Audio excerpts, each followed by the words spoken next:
अब जो हमारा टॉपिक है वो है motional EMF conducting rod rotate. अभी रोटेट कैसे करेगी? रोटेशन के लिए आप एक साइड मैग्नेटिक फील्ड लाइंस बना लीजिए, उनकी डायरेक्शन इनवर्ड है।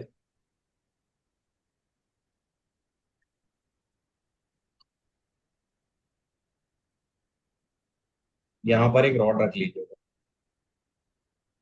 ऐसे करके। ये है रॉड जिसकी लेंथ है एल।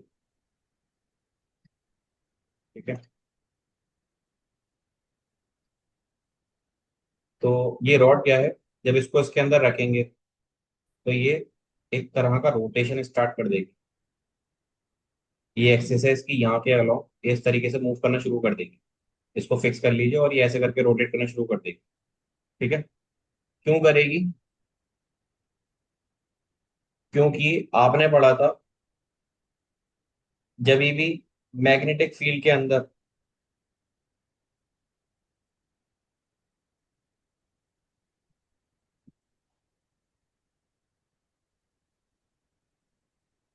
आप एक इलेक्ट्रॉन को सेंड करते हैं, ऐसे मान लीजिए कि आपने इसको ऐसे करके सेंड किया, तो इलेक्ट्रॉन ऐसे जा रहा था। ये मेरा फ्लेमिंग का लेफ्ट हैंड है, मैग्नेटिक फील्ड अंदर। इलेक्ट्रॉन अगर ऐसे जा रहा है तो करंट ऐसे होगा और फोर्स लगेगा डाउनवर्ड। डाउनवर्ड जब फोर्स लगेगा तो ये इलेक्ट्रॉन हमारा नीचे की तरफ आएगा, और फिर इस तरीके से ये इलेक्ट्रॉन का लगातार फोर्स लगता रहेगा, लगता रहेगा, लगता रहेगा, और उस वजह से ये रोटेशनल मोशन करता है। कुछ याद है ऐसा ऐसा? Yes sir. तो हमने यहाँ पर रॉड रखी है, और रॉड क्या करेगी, जब आप एक रॉड को मैग्नेटिक फील्ड के अंदर रखेंगे तो उसके जो इलेक्ट्रॉन्स हैं वो उस रॉड को रोटेट कराना शुरू कर देंगे, अगर आप उसको ऐसे रखेंगे बिल्कुल parallelly, parallel with the plane. एक तो इनवर्ट प्लेन है, आप इस प्लेन के पैरेलल रखेंगे। तो इसमें एक दो बातें लिखिएगा आप। लिखिए, let P Q is the conducting rod. Let P Q is the conducting rod of length small L.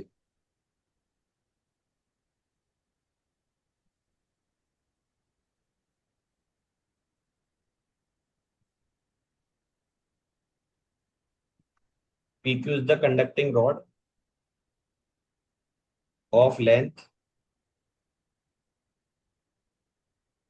Small L, rotating with a uniform angular velocity, is rotating with an angular uniform angular velocity, जिसको आप लिखेंगे omega. ये क्या है आपकी? ये आपकी uniform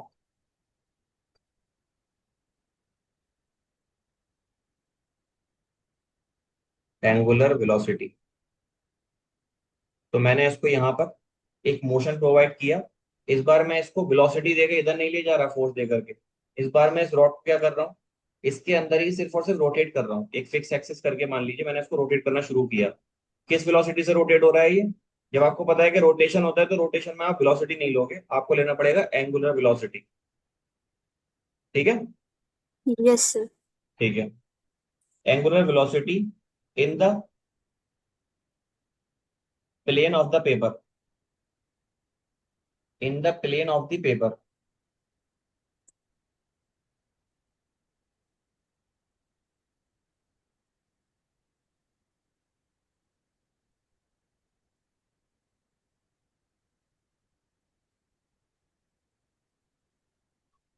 अब आप ये मान लीजिए कि ये आपकी पी क्यू रॉड थी, जिसकी लेंथ कितनी है, स्मॉल एल। एल। जब आपको दिखेगा कि ये रोटेट कर रहा है तो रोटेट करने के बाद ये कुछ ना कुछ इतना डिस्प्लेस हो जाएगा। ठीक है, मान लीजिए ये हो गया क्यू डैश। तो ये किसी एक एंगल से डिस्प्लेस होगा, और वो एंगल यहाँ पर होगा थीटा। इसको बोलते हैं एंगुलर डिस्प्लेसमेंट। तो थीटा क्या है आपका? Theta is the angular displacement by the rod.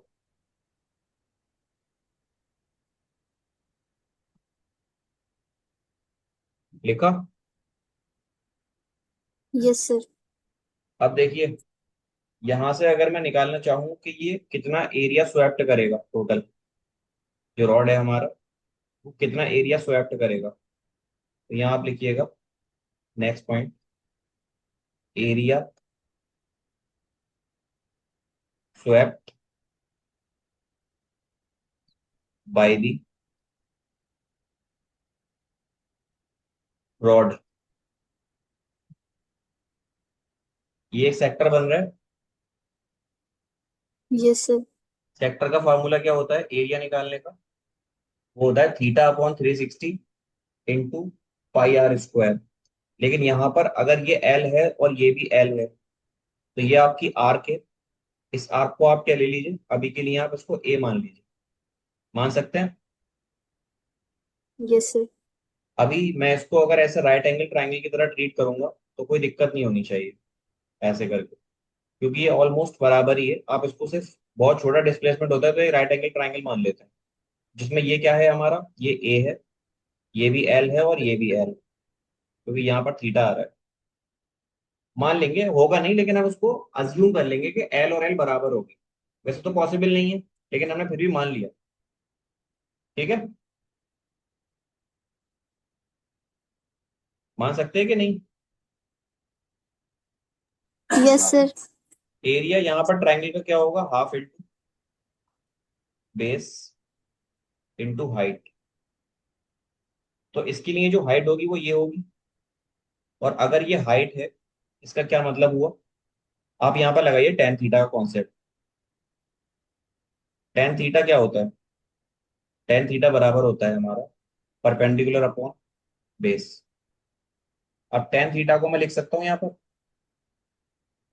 Ten theta is equal to perpendicular क्या है मेरा ए, और बेस क्या है, बेस है हमारी एल। यही है। Yes sir. तो अगर टेन थीटा अगर बहुत छोटा एंगल है, if the angular displacement is very small, तो मैं यहां से लिख सकता हूँ कि जो टेन थीटा होगा वो अप्रोक्सीमेटली बराबर होगा थीटा के। लिख सकता हूँ इस बात को या नहीं? Yes sir. ठीक है। तो आप मुझे बताइए, ये जो हाइट है यानी ए, ये किसके बराबर होगी? आप यहाँ से ये भी तो लिख सकते हैं, टेन थीटा बराबर थीटा के है, तो थीटा बराबर हो जाएगा आपका ए अपॉन एल के, और आपका ए आ जाएगा थीटा इंटू एल आ जाएगा। Yes sir. आप एरिया में रख दीजिए इसको ले जा करके, तो हमारा area swept by the rod कितना आएगा, वो आएगा half into base into height. Half की जगह हाफ रखो, बेस आपकी एल है, और हाइट क्या है आपकी, थीटा इंटू एल। थीटा। ठीक है, जो कि बन जाएगा हाफ एल स्क्वायर थीटा। ये आपका एरिया आ गया। Yes sir. ठीक है, इसी के साथ एरिया क्यों निकाला है, क्योंकि देखो मैग्नेटिक फील्ड जितने एरिया से पास कर रही होती है उससे फ्लक्स चेंज की आइडेंटिफिकेशन होती है, और फ्लक्स ही आपको ईएमएफ जनरेट करके देता है। तो अगर फ्लक्स ही नहीं निकालेंगे तो यहाँ पर ईएमएफ का कोई बेसिक आइडिया आपको नहीं लगेगा। आ रही है बात समझ? Yes sir. तो अब आते हैं फ्लक्स निकालने पर, कि फ्लक्स किस तरह से फ्लक्स निकालेंगे। तो हमारा नेक्स्ट टॉपिक, नेक्स्ट पॉइंट है मैग्नेटिक फ्लक्स कैसे निकलेगा। Magnetic flux is equal to होता है फाई, और फाई बराबर होता है B into A, B dot A, या फिर बी ए कॉस थीटा, यही होता है। Yes sir. अब मुझे बताइए, अगर आपका एरिया ऐसे करके आ रहा है, ये हमारा एरिया है, और मैग्नेटिक फील्ड जा रही है अंदर की तरफ,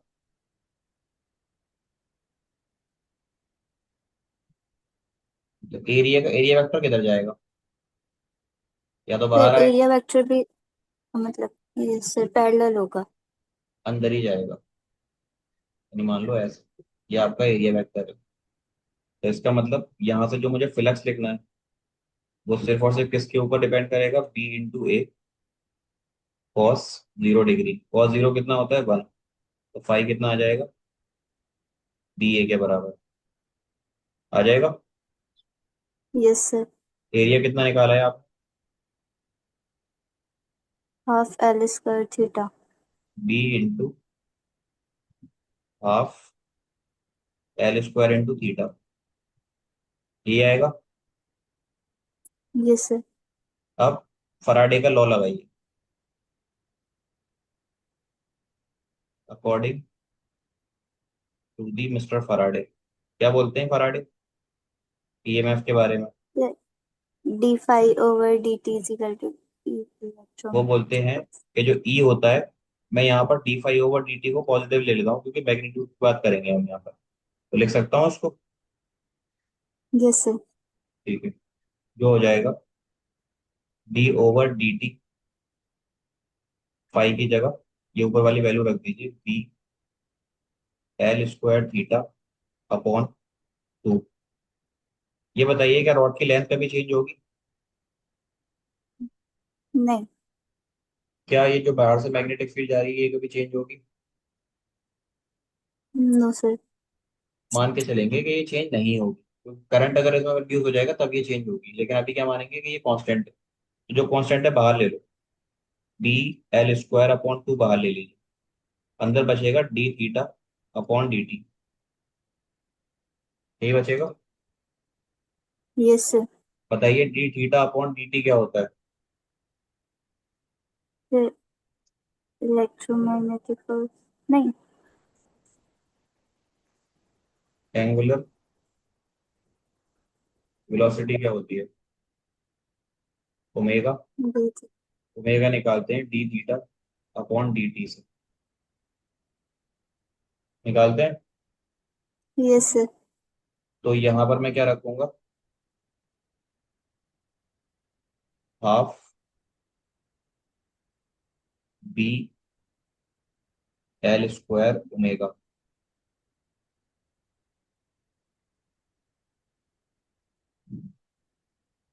ठीक है, यस सर। ये है हमारा EMF due to rotating rod. अब ये पूरा डेराइव करने का क्या फायदा हुआ? क्योंकि आपके पास मैग्नेटिक फील्ड के अंदर रखनी तो आपको रॉड ही है ना, तो एक तो इन्फॉर्मेशन आपको ये पता होनी चाहिए कि रॉड कितने लेंथ की है। दूसरा, जिस मैग्नेटिक फील्ड में आपने इसको रखा है, वो मैग्नेटिक फील्ड कितनी है।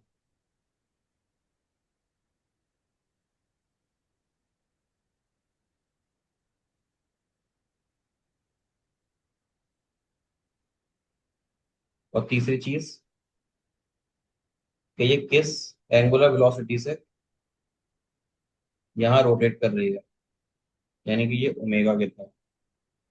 ठीक है, तो ये हमारा E इज इक्वल टू आ गया half B L square omega. ये फॉर्मूला याद रहेगा, यस सर। याद रखिएगा। देखो उसके लिए अलग था, उसके लिए था E is equal to B L V. ये किसके लिए था? ये था आपकी परपेंडिकुलर रॉड के लिए, ये मूव नहीं कर रही। इसमें क्या होगा? ये आपकी रोटेटिंग रॉड है, तो रोटेशन क्या होता है? ओमेगा से डिनोट होगा, यानी किस वेलोसिटी के साथ वो आपकी रोटेट कर रही है। क्लियर है? Yes sir. ठीक है, आप एक बार इसकी कैलकुलेशन देख लीजिए, शुरू से हमने क्या किया। एक ज्यादा जूम नहीं करना है इसको, मैं क्या करता हूँ, बराबर बराबर में लिख देता हूँ। स्प्लिट करने में बस ये के साथ साथ है। हाँ, अब देख लीजिए, ये मेरा पूरा डेरिवेशन है।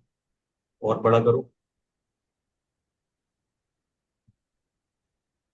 अरे, जी अभी दिख रहा है सही? Yes sir. ठीक है, एक बार देख लीजिए शुरू से हमने किया किया क्या है इसमें।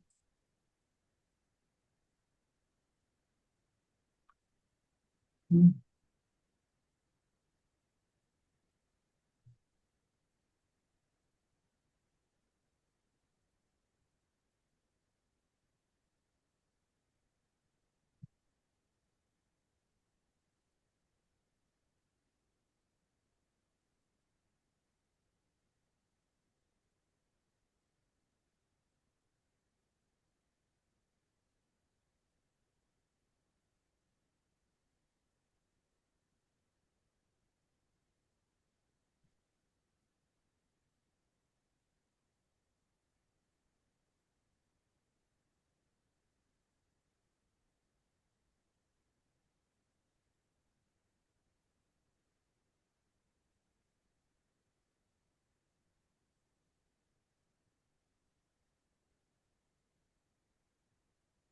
Yes sir ji.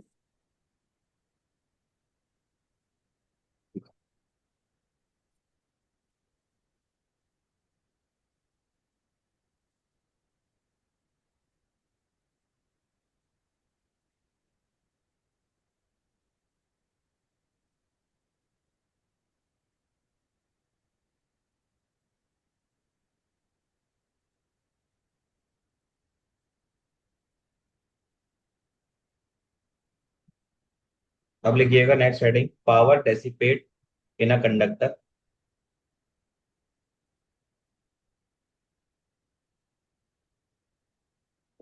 Power dissipated in a conductor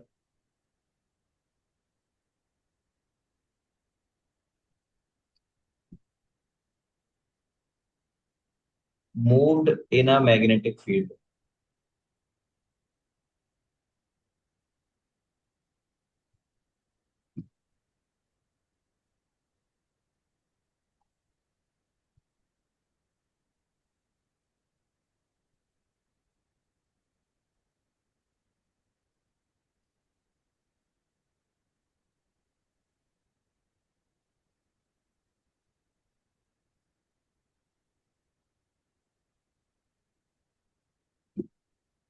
लिखा आपने?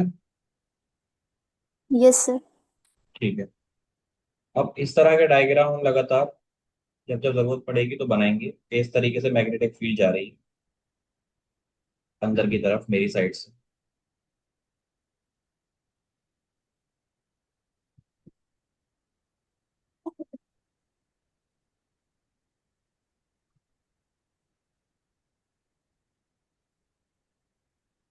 आप यहाँ पर एक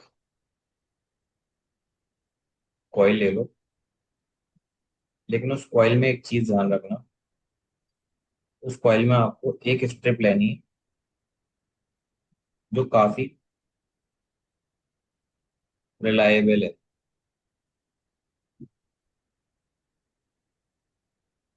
तो ये आपका एक पूरा कॉइल है, इस कॉइल की आप आइडेंटिफिकेशन कर लो। इसका नाम है PQRS। ये PQR और S। इसको मैंने ना कॉइल को इसके अंदर रख दिया और मैं इसको मूव कर रहा हूँ।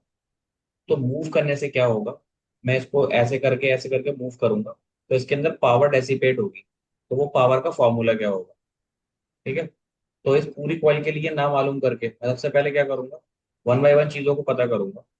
तो यहाँ पर आप ये मानिएगा कि सिर्फ आप PQ जो है इसी में रेजिस्टेंस है, बाकी सबका रेजिस्टेंस ऑलमोस्ट नेग्लिजिबल है। जब रेजिस्टेंस नेग्लिजिबल होगा तो करंट इसमें से पास हो जाएगा। ठीक है। तो पावर की बात इसमें अभी नहीं करेंगे। पावर एक फैक्टर है जो वोल्टेज और करंट पे डिपेंड करता है। अब आपका करंट वेरी करेगा कम या बढ़ती तो आप पावर को कंपेयर कर पाओगे। आपको सिर्फ पावर आइडेंटिफाई करनी है, तो आप लगा दो सीधे V is equal to I I, V sorry P is equal to VI। लेकिन यहाँ पर आप क्या कर रहे हो, इसमें बोला है conductor moved in a magnetic field, तो कितनी पावर डेसिपेट करेगा अपने अंदर, इस चीज का पता करना है। ठीक है। Yes sir. आपने ऐसा नहीं है कि ये पढ़ा नहीं होगा, आपने पढ़ा है। आपने एक चीज पढ़ी होगी, इस तरीके से एक सवाल किया होगा।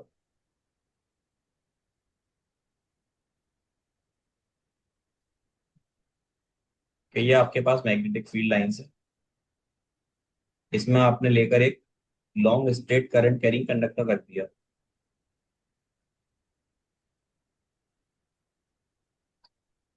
वो किसी ना किसी पर्टिकुलर एंगल पर होता है। मान लो इन दोनों का एज का एंगल है थीटा। तो इस पर कितना फोर्स लग रहा है, इसका मतलब क्या हुआ? वो फोर्स निकालने का फॉर्मूला होता है BIL साइन थीटा। याद है ये फॉर्मूला? Yes sir. तो भाई किसी चीज पर फोर्स लगेगा तो वो करेगी क्या? करेगी तो मूव ही ना। Yes sir. यानी कि आपने फोर्स लगाया और किसी ऑब्जेक्ट में डिस्प्लेसमेंट हुआ, तो फोर्स इंटू डिस्प्लेसमेंट क्या होता है? वर्क होता यस सर। है ना? और वर्क डन अगर टाइम के रिस्पेक्ट में हो रहा है तो वर्क डन अपॉन टाइम क्या होता है? पावर ही होती है। Yes sir. एक्चुअल में हम डेफिनेशन क्या रखते हैं पावर की? पावर होता है रेट ऑफ डूइंग वर्क। तो वर्क डन का होना क्या बताता है आपको? बताता है वो किस चीज के बारे में? एनर्जी के बारे में, वर्क डन के बारे में, हीट के बारे में। वर्क डन करेगा कब? जब आप फोर्स लगाओगे। तो फोर्स लगने का मतलब ही ये चीज है, कंफर्म हो गई कि फोर्स लगने पर अगर कुछ चीज डिस्प्लेस कर रही है तो वो कुछ ना कुछ पावर तो डेसिपेट करेगी। आ रही है बात समझ में? Yes sir.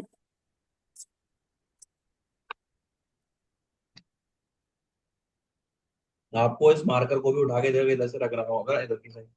तो आपको कुछ ना कुछ वर्क करना पड़ेगा, यानी आपकी बॉडी से कुछ ना कुछ पावर लगेगी।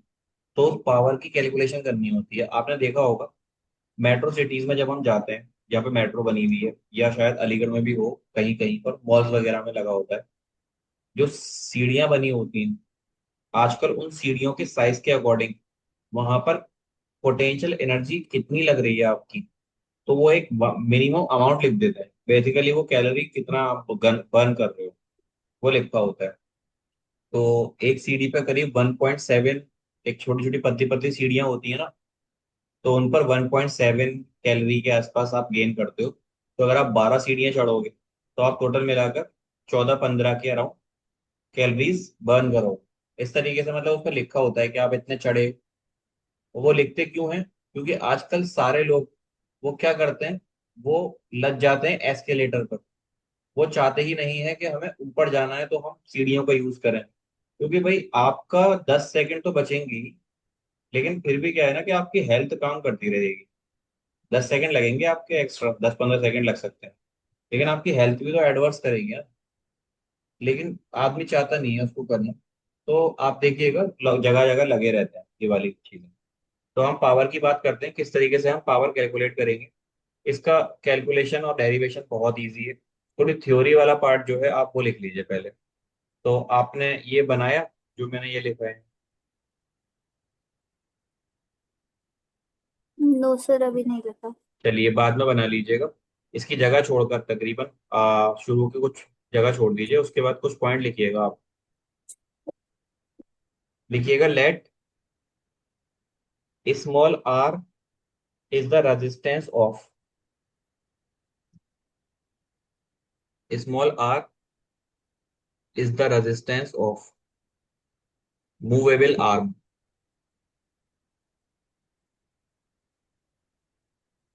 Resistance of movable arm. Movable arm है आपकी सिर्फ PQ, वही मूव करेगी।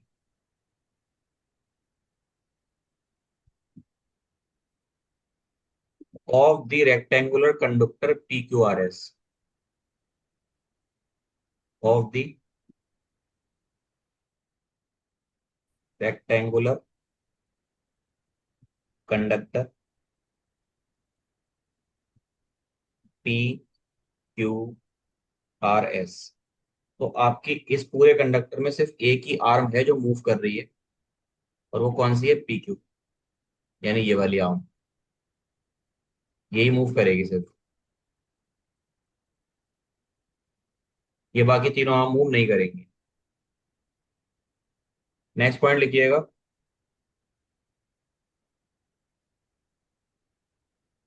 इफ वी अज्यूम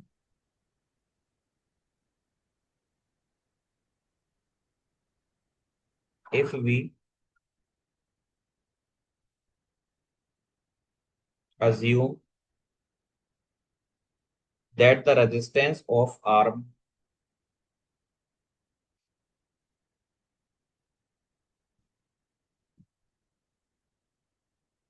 आप कौन कौन सी बची, Q R comma R S and P S, if we assume the resistance of QR, RS and PS is negligible in comparison to PQ,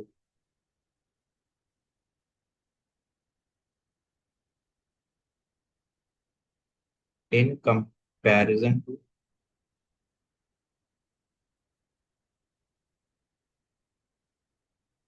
PQ, PQ के मुकाबले में ना, ये कैसी है,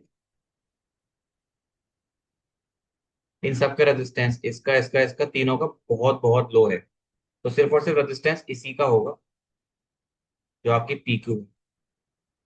अब ऐसा नहीं है कोई भी कॉइल रखोगे ना तो उसके चारों आर्म का रेजिस्टेंस होता है, लेकिन हम चार पे पता ना करके हम एक पे पता करेंगे और चारों को उस प्रॉपर्टी को लगा देंगे। हमारा यही काम होता है मैथमेटिक्स में, कि हम क्या करते हैं, एनालाइज करते हैं चीजों को डिसइंटीग्रेट कर या डिसइंटीग्रेट करना या कहते हैं डिफरेंशिएट करके। डिफरेंशिएशन करते ही क्यों हैं? आप पूरी रॉड की स्टडी ना करके आप एक छोटे से पार्ट की स्टडी करो, उसका कैलकुलेशन लगाओ और फिर उसको इंटीग्रेट करके दोबारा से वही रख दो। डीएक्स लेते हैं ना इंटीग्रेट करने से पहले छोटा सा पार्ट, तो उसके रिस्पेक्ट में तो काम कर रहे होते हैं, देखा है आपने नहीं? Yes, sir. ठीक है, तो लिखिएगा next line, the induce current in the loop is,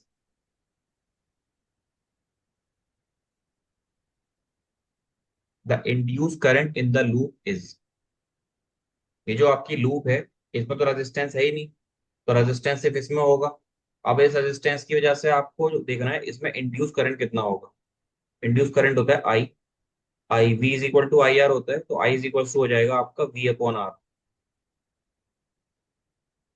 we मतलब आपका पोटेंशियल वो कितना था, इंड्यूस ईएमएफ, आर कितना है, स्मॉल आर। तो आपका जो इंड्यूस करंट है उसकी वैल्यू कितनी आ गई, वो आ गई एप्सिलॉन अपॉन आर के बराबर। अब एप्सिलॉन आपका निकाला हुआ है कि जब एक कंडक्टर को ऐसे रखते हो तो एप्सिलॉन की वैल्यू कितनी आती है। अगर एक कंडक्टर को ऐसे रखूंगा और मैं उसको मूव कर रहा हूँ इधर और इधर दोनों साइड में कहीं भी मूव कर सकता हूँ, तो एप्सिलॉन नॉट की वैल्यू कितनी आती है, इसका जो एप्सिलॉन होगा वो होगा B L BBL. B, B V L या बी एल बी। ये हो जाएगा B L V upon R, ये आपका इंड्यूस करंट आ गया। Yes, sir. ठीक है, अब नेक्स्ट पॉइंट ये है कि जब आपने इसको मूव कराया तो मूव कराने के लिए आपको कोई ना कोई फोर्स तो लगाना पड़ेगा, उसके बारे में लिखिएगा, the magnitude of the force on the conductor, the magnitude on the force, magnitude of the force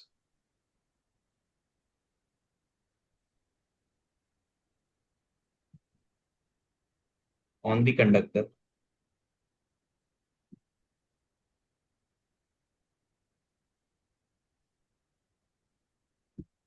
will be,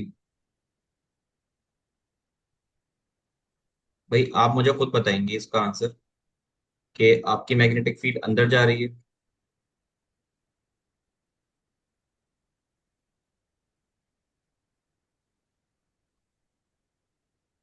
और आपने कंडक्टर को ऐसे रख दिया। ये मेरा पी क्यू कंडक्टर है, इसकी लेंथ है एल, जिस मैग्नेटिक फील्ड में रखा है वो है बी, इन दोनों के बीच में एंगल कितना बनेगा, 90, है ना। Conductor will be, the magnitude of the force of the conductor will be, force बराबर होता है B L, B I L, B I L sine theta. सुन रही है मंतशा आप या नहीं? Yes, sir. देखो बी और एल इधर ले लो, साइन थीटा की जगह आई इधर रख लो, साइन थीटा की जगह आप साइन 90 डिग्री रख दो। तो ये हो जाएगा force is equals to B into L into I. अब आई की वैल्यू डाल दीजिए आप, जो आपने ऊपर लिखी थी। ये है बी एल, आई आपका ऊपर से आया था B L V upon R, ये आया था। Yes sir. ये देखिए B L V upon R. तो यहाँ पर आपका जो फोर्स का फॉर्मूला आएगा वो कितना आएगा, वो आएगा B square L square V upon R. ये आएगा फोर्स का फॉर्मूला। Yes sir. यही आपका फोर्स का फॉर्मूला हो गया। अब इसमें मैं मेंशन कर दूं ये क्या क्या चीजें हैं। देखो, वेयर, बी क्या है, मैग्नेटिक फील्ड जिसमें आपने इसको रखा, एक स्टेट कंडक्टर को। एल क्या है, this is the length of the conductor. V क्या है, किस वेलोसिटी से आप उसको मूव कर देते हो, movable velocity, movable velocity. And what is R here, this is the resistance yes yes. Of the arm D Q. D Q arm कितना रेजिस्टेंस ऑफर कर रही है। अब देखो फोर्स आपको निकलवाया है क्या सवाल में,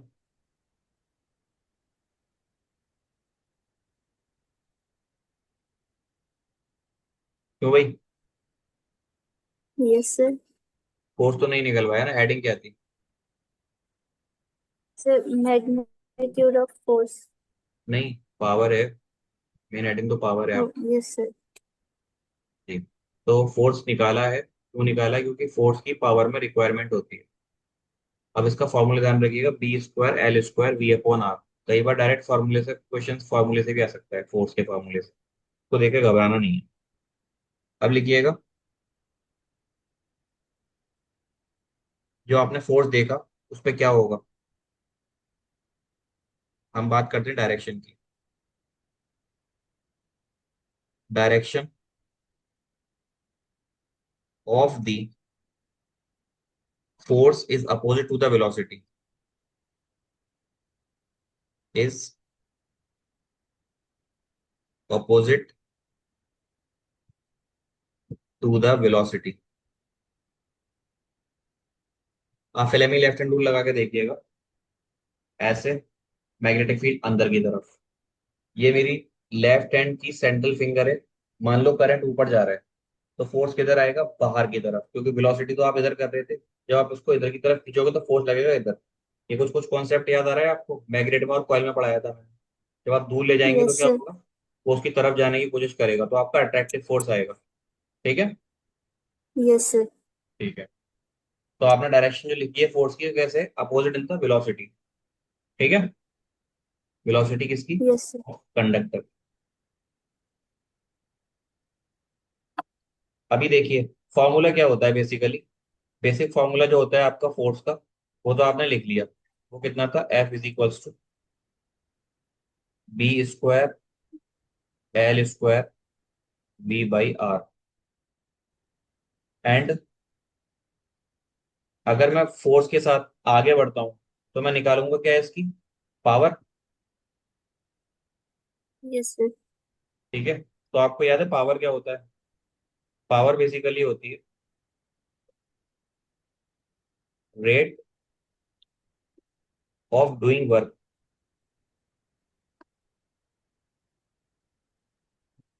या फिर फॉर्मूला अगर लिखूंगा तो लिखूंगा D W over D T, या फिर डब्ल्यू अपॉन डी टी भी लिख सकता हूँ। D W upon d t ही लिखो, एक काम करो, ऐसे मत लिखो, ये लिखो d W over D t. अब मुझे बताएंगे आप वर्क डन कैसे निकालते हैं। तो force into displacement. D over D T, ये हो जाएगा फोर्स इंटू डिस्प्लेसमेंट, यानी कि एस। फोर्स जो होता है वो कांस्टेंट फोर्स होता है, उसे बाहर ले लो, यहाँ आ जाएगा D S over D T. जो कि होता है वेलोसिटी के बराबर, तो फोर्स इंटू वेलोसिटी आ जाएगा आपका आंसर। लेकिन ये तो आपने पहले पढ़ा है कि पावर कैसे निकालते हैं, तो यहाँ पर मैं डायरेक्ट नहीं बता रहा था आपको। फाइनली अगर आपको नेक्स्ट लाइन में पावर निकालनी है कि पावर कितनी डेसिपेट हो रही है, तो उससे पहले एक लाइन लिखिएगा, द मैकेनिकल एनर्जी डेसिपेट पर second. The mechanical energy dissipated पर सेक। मैकेनिकल एनर्जी पर सेकंड निकालने का मतलब ही क्या है? मैकेनिकल एनर्जी तो होता वर्क डन ही है। तो कभी भी पावर की बात करो, अगर work done divide by time में, तो उसका क्या मतलब है? इसका मतलब ये है कि वर्क डन अपॉन टाइम की ही बात कर रहा है वो। तो पावर कितनी आ जाएगी? आपने लिखा वो है फोर्स इंटू वेलोसिटी। फोर्स का फॉर्मूला आपने ऊपर लिखा है, वो क्या है? B square L square V upon R. ये फोर्स का फॉर्मूला है।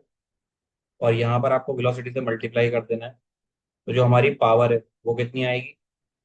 वो आएगी B square L square V square upon are.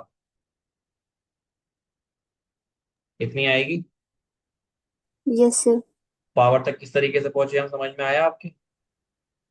Yes sir. ठीक है। इसमें लास्ट पॉइंट हमारा और लिखना है। मैं कुछ बोल के तो नहीं लिखा रहा, सब कुछ लिखा रहा हूँ ना यहाँ पर, कुछ मैंने बोला तो नहीं है सब? मतलब। मतलब मैंने आपको इसके बीच में कंटिन्यूटी जो बोला है, जो लिखा, मतलब बोला है वो लिखाया भी है ना? Yes sir. ठीक है ठीक है। तो इसका मतलब ये हो गया, hence the mechanical energy required to move a conductor. Mechanical energy required to move a conductor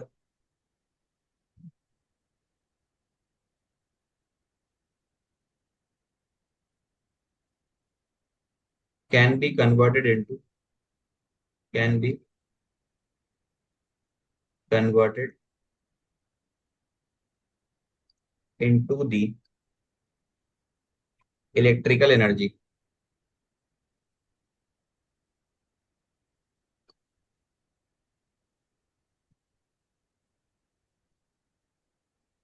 ठीक है।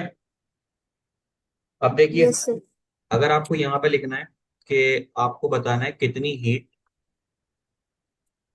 प्रोड्यूस हुई पर सेकंड, तो आपको टेंथ का एक कॉन्सेप्ट याद होगा, वर्क डन,